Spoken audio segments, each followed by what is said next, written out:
A lot of countries that are particularly religious are actually quite poor. There are, of course, exceptions. The United States is a good example.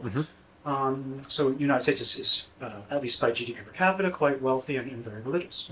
But if you look at Indonesia, you look at Philippines, you look at Iran, you look at most of Latin America. So, there's many reasons for why these countries are religious. Obviously, there are historical and political factors that have led to the migration of Islamic thought out of the Middle East eastward into all the way to Indonesia, etc.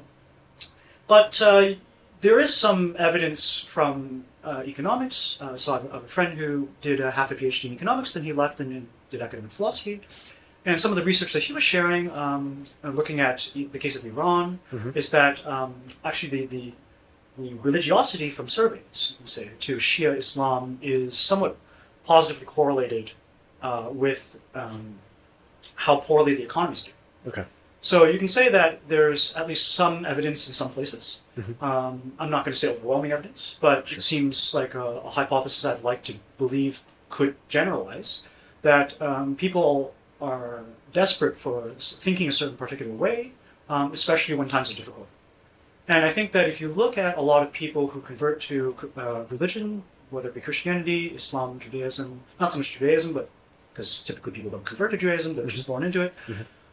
Especially Islam and Christianity, a lot of those people are choosing to believe because they have a particularly difficult moment in their lives, right? Typically a tragedy of some kind. Or they're just looking for answers and maybe they didn't take a philosophy course in a way that could be taught in a secular context.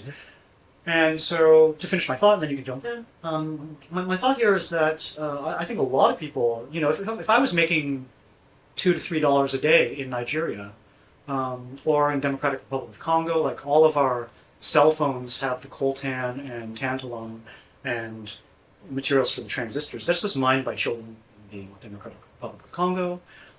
These are really poor, sad, depressed, angry, upset people. If you had very little else to hope for, you would probably want to believe in religion because it's a way to comfort you, to make sense of your life, etc. And I think there's a lot of evidence.